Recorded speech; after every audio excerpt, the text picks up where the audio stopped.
तो चलिए अभी देखते हैं हम लोग अनुसूचित जातियों व जनजातियों के कल्याण संबंधी समिति। ठीक है, हम लोगों ने क्या क्या पढ़ा? नियम समिति, कार्य मंत्रणा समिति, और अभी जो पढ़ने जा रहे हैं वो कौन है? अनुसूचित जातियों व जनजातियों के कल्याण संबंधी समिति, यानी कि शेड्यूल कास्ट और शेड्यूल ट्राइब्स। ठीक है, एससी एसटी यानी कि एससी माने शेड्यूल कास्ट, एसटी यानी शेड्यूल ट्राइब्स जनजाति। ठीक है, तो अनुसूचित जाति और अनुसूचित जनजाति से संबंधित भी एक कमेटी है, और ये कमेटी बनाना भी हमारे भारतीय संविधान, हमारा भारत का सदन, हमारे भारत के नेताओं के लिए बहुत ज़्यादा जरूरी था। क्यों? क्योंकि हमारे देश में जो है लगभग अंग्रेजों ने 200 वर्षों तक हुकूमत किया सभी पर। ठीक, उसके शोषण का शिकार सभी वर्ग के लोग हुए, सभी धर्म के लोग हुए। लेकिन याद रहे कि अंग्रेजों के पहले भी भारत में शोषण की प्रक्रिया जारी थी।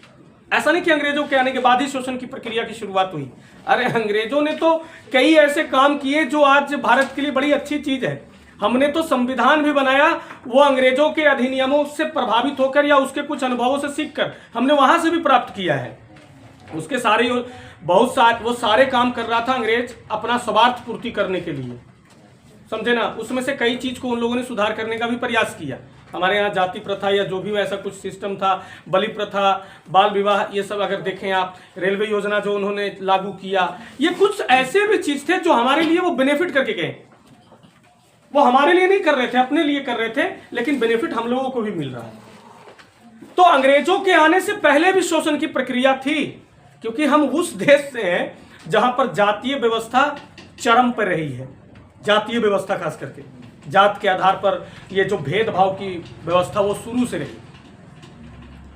अब इसमें सबसे ज्यादा जो शोषण हुआ वो जाति हुए एससी और एसटी, समझे ना, शेड्यूल कास्ट के लोग और शेड्यूल ट्राइब्स के लोग। हालांकि आपको ये पता होना चाहिए कि अगर आप हिस्ट्री थोड़े गहराइयों में जानने की रुचि रखने वाले विद्यार्थी हैं तो ये ही है यहाँ के भारत के तो मूल निवासी, समझे ना। और इनके साथ ही यहाँ होती है अन्याय। ओरिजिनल इंडियन यही है भाई। ये अलग बात है कि लोग सही से रूप से शिक्षा नहीं प्राप्त कर पा रहे हैं, क्योंकि सदियों से अनुसूचित जाति के साथ और जनजातियों के साथ जो है वो शोषण रहा है। इन्हें स्कूलों से वंचित किया गया, पढ़ाइयों से वंचित करने का प्रयास किया गया। तो ये एक अलग है प्रोसेस। लेकिन देश से जब अंग्रेज गए तो हमारा जो भारत देश है, हमारे भारत देश के जो संविधान निर्माण करने वाले जो लोग थे, उन लोगों ने देखा कि भाई पहले इस तरीके का शोषण हुआ है, तो क्यों ना हम ऐसा कुछ करें, एक ऐसी कमेटी बनाएं जो कमेटी इस जाति के रक्षा कर सके। तो इस कमेटी का काम यही है। इस कमेटी का काम है कि भाई एससी एसटी कल्याण योजनाओं का निगरानी करना, समझे। अब बोलोगे आप इतना बात बोल दिए, अब भी भेदभाव हो रहा है। बिल्कुल हो रहा है, भेदभाव होता ही है, कहाँ नहीं होता है। अगर मान लीजिए हमारे क्षेत्रों में अगर एससी एसटी से संबंधित कोई भेदभाव नहीं है, सब लोग मिल करके रह रहे हैं, तो भाई हमारा क्षेत्र आदर्श क्षेत्र है। लोगों को सीखना चाहिए कि हम लोग भेदभाव नहीं करते। और अगर हो रहा है तो फिर हमारे यहाँ सुधार की जरूरत है कि आज़ादी के इतने वर्षों के बाद भी, 77 वर्षों के बाद भी हैं, आज भी अगर हम भेदभाव के लकीर खींचे हुए हैं, नहीं मिटाए हैं, तो ये हमारे लिए तारीफ की बात नहीं है, आथू की बात है। हमारे यहाँ की व्यवस्था पर भी थूकने की बात है। तो खैर एससी एसटी कल्याण योजनाओं का निगरानी करना है, यानी ये अनुसूचित जाति और जनजाति कल्याण संबंधी जो समिति है, ये देखती है कि सरकार द्वारा चलाई जा रही योजना, जैसे अनुसूचित जातियों के लिए, जनजातियों के लिए जो छात्रवृत्ति योजना है, जो रोजगार योजना है, जो आरक्षण नीति है, उसमें किसी भी प्रकार का त्रुटि तो नहीं हो रही है, वो ठीक ढंग से लागू हो रही है या नहीं हो रही है, वो ये काम करती है एससी एसटी माने कल्याण योजना। छात्रवृत्ति देने में किसी की गड़बड़ी तो नहीं किया जा रहा, ऐसा तो नहीं है कि ये छात्रवृत्ति भेजा जा रहा है एससी एसटी के छात्रों के लिए, मिल किसी और कास्ट के बच्चों को हो रहा है, या लाभ कोई और उठा रहा है, या हो सकता है कि छात्रवृत्ति के तहत उनको 5,000, 10,000 या 3,000, 4,000 रुपये की व्यवस्था है, लेकिन पता चल रहा है कि 3,000 की जगह पर 1,000 मिल रहा है, 1,500 मिल रहा है, या मिल रहा है कि नहीं से देखना है। तो ये इसी से काम करता है। यानी कुल मिला के कहें तो SC/ST कल्याण संबंधी समिति जो है वो SC/ST से संबंधित तमाम मुद्दों पर समीक्षा करती है। तमाम मुद्दों पर ये क्या करती है? समीक्षा करती है SC/ST का। जैसे अभी बताया मैंने कि SC/ST अत्याचार निवारण कानून की समीक्षा करना। जैसे हमारे यहाँ जातीय आधार पर काफी ज्यादा भेदभाव रहा, छुआछूत की भावना रहा, तो संविधान में अधिनियम लाया, अनुच्छेद लाया गया कि भाई हमारे यहाँ जाति के आधार पर, किसी भी धर्म के आधार पर भेदभाव वगैरह नहीं होगा। उसमें एक जाति के आधार पर भेदभाव करना भी मना है। तो ये भी देखा जाएगा कि संविधान में जो व्यवस्था किया गया है SC या ST जातियों के लिए, क्या वो संविधान की व्यवस्था सही ढंग से चल रही है या नहीं चल रही है? क्या वो संविधान में प्रस्तावित, संविधान में जो लोगों के लिए नियम लाया गया, अधिनियम लाया गया SC/ST के लिए, वो प्रभावी रूप से लागू है या नहीं है? और संवैधानिक अधिकार जो SC/ST को मिला है, क्या वो लागू है या नहीं? क्या उसका लाभ अनुसूचित जाति के लोग ले पा रहे हैं कि नहीं? अनुसूचित जनजाति के लोग उसको ले पा रहे हैं कि नहीं? मान लीजिए कि हमारी सरकार, मैं एक उदाहरण देता हूं आपको SC/ST से रिलेटेड, समझे ना। मान लीजिए कि हमारी सरकार जो है SC/ST छात्रों के लिए छात्रवृत्ति योजना शुरू की, और उसके तहत मान लो कि 5,000 रुपये, और का भारत सरकार कितना दे पाएगा जी? घोटाला से पैसा बचे तब ना कुछ योजना ज़्यादा लॉन्च करेगी। अब घोटाला से फुर्सतें नहीं है, और जबकि घोटाला पर निगरानी रखने के लिए सब लोग लेखा समिति है। अब ये सब समिति जो है से पता नहीं कितना उजागर करती है, कभी कभी लगा गुस्साती है तब उजागर करती है, बाकी लगता है ले दे के ओकरों से मेंटेन रख ले रहता है। हमारे यहाँ भारत में मेंटेन करने में बहुत लोग आगे हैं, एकदम मेंटेन। जैसे हमने बोला ना कि शादी विवाह में मान लो 4,000 लोगों का एस्टिमेट है, 6,000 लोग पहुंच गया, खाना बना 4,000 के, और 6,000 लोग पहुंचल है, तैयो मेंटेन हो जाएगा। मिर्चाई का बुकनी जिंदाबाद, समझे, मेंटेन हो जाता है।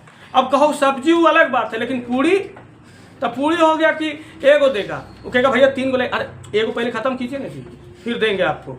अब वो व्यक्ति जो है से 2 मिनट तक आपसे रिजिट कर रहा है, लेकिन आप एक ही पर अड़ल है, क्योंकि आपको 6,000 को चलाना है। अब वो व्यक्ति दोबारा आइबे नहीं करेगा पूरी ले जाए। इतने ना भीड़ है वहाँ पर कि एक पूरी लेवे खातिर कौन जाएगा भीड़ में, रख देगा थाली चल जाएगा। तो ओकर मुँह भी जुट्ठा हो गया, गला से एक निवाला भी पार हो गया, नाम भी हो गया, खाए गए थे, मेंटेन हो गया ना। तो हम लोग मेंटेन करने वाले देश से है ना भाई। तो यहाँ जैसे मेंटेन कर दिया जाता है खर खुराक दे करके। तो मान लीजिए कि सरकार जो है SC/ST के बच्चों के लिए कोई योजना चालू करती है छात्रवृत्ति का, लेकिन अगर छात्रों को सही समय पर पैसे नहीं मिल रहा है तो यह समिति उससे सवाल पूछेगी, उस विभाग से सवाल पूछेगी कि कहा साहब देरी क्यों हो रही है? सरकार ने जो योजना चलाई है उसको, उस योजना को लागू करने में देर क्यों? समझे? या हो सकता है कि ये समिति सलाह दे दे कि एक काम कीजिए कि विद्यार्थियों को जो है, अनुसूचित जाति और जनजातियों के विद्यार्थियों को छात्रवृत्ति स्कूल के अध्यापक गण महोदय से ना बंटवा करके ऑनलाइन कर दीजिए, खाता लिंक करिए और ये सब बच्चों को खाता पर चल जाएगा। क्यों अध्यापक गण महोदय से क्यों नहीं? क्योंकि अध्यापक गण महोदय जो है ज्वाइनिंग लेते हैं उस टाइम ठीक ठाक पतले होते हैं, और ज्वाइनिंग लेने के ठीक 1 साल 2 साल के बाद जो है वो भी चल नहीं पाते हैं। अगर स्कूल थोड़ी ऊंचाई पर स्थापित है तो उनको चढ़ने में जो है से 10 मिनट लग जाता, उसके बाद धीरे धीरे चलते हैं। जो बैग वो स्कूल में लेके आते हैं, जब शुरुआत किए थे तो वो बैग जो है से पूरा कमर में सटता था, अब वो 2 साल के बाद वो बैग पेट पर लटके आता है धीरे धीरे। तो आखिर ये क्या है वजह? इसलिए डिजिटली भेज दीजिए पैसा, समझे बात के? इसीलिए ये सुझाव दे सकती है, अपना सुझाव देने का काम करेगी ये। मान लीजिए कि कहीं पर कोई सीट कोई विभाग में खाली है, SC/ST का कोई सीट खाली है, तो ये समिति रिपोर्ट मांगेगी, देखिए कितनी सीट खाली है, उस विभाग से कारण पूछेगी क्यों सीट खाली है भाई, भर्ती कीजिए जल्दी। तो SC/ST से संबंधित सारा काम ये करेगी, हम आपको पहले ही बता दे रहे हैं, समझे ना।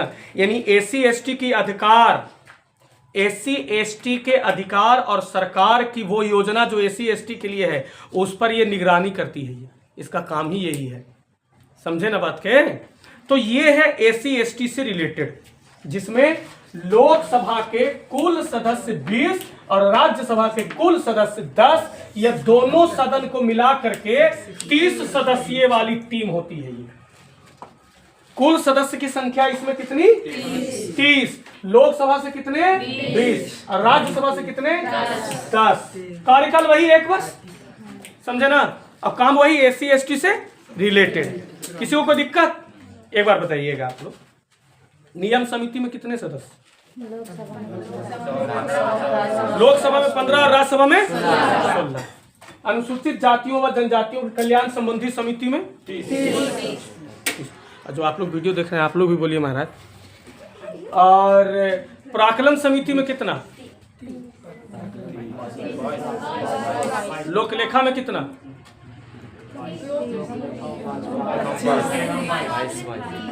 याद कर रहे हैं? जो पुलिसिया नहीं डंट वाले के खड़ा रहता है वहाँ पर मोड़कर, वही वाला रखेंगे, समझे ना। लोकलेखा समिति में कितना? और लोक उपक्रम समिति में कितना? सार्वजनिक लोक उपक्रम में, यानी दोनों में कितना है? 22। और प्राकलन समिति में कितना? 30। और अनुसूचित जाति जनजाति में कितना? 30। नियम समिति में लोकसभा में 15, राज्यसभा में, और कार्य मंत्रणा समिति में लोकसभा में 15 और राज्यसभा में अध्यक्ष सही, समझे ना। तो यहां तक अनुसूचित जाति और जनजाति कल्याण संबंधी समिति आपको समझने में कोई दिक्कत हुआ क्या? नहीं ना। Committee on welfare of SC and ST, कोई दिक्कत किसी को नहीं। उम्मीद है कि आप लोगों को समझ में आया होगा, और आप सभी विद्यार्थियों से भी उम्मीद है जो हमारे इस वीडियोस को देख रहे हैं। मैं आपसे बस इतना कहूँगा कि यदि आपको मेरा वीडियो बहुत अच्छा लगता है, समझ में आता है, तो आप मेरे इस वीडियो को सिर्फ देखें ही नहीं, लोगों को, बच्चों को देखने के लिए प्रेरित करें। और अगर अभी तक आपने वीडियो को चैनल को सब्सक्राइब नहीं किया है तो हमारे चैनल को सब्सक्राइब कर लें। चैनल को ज़्यादा से ज़्यादा आप शेयर करें, वीडियो को ज़्यादा शेयर करें। बहुत बहुत धन्यवाद। मिलते हैं आपसे अगले क्लास में।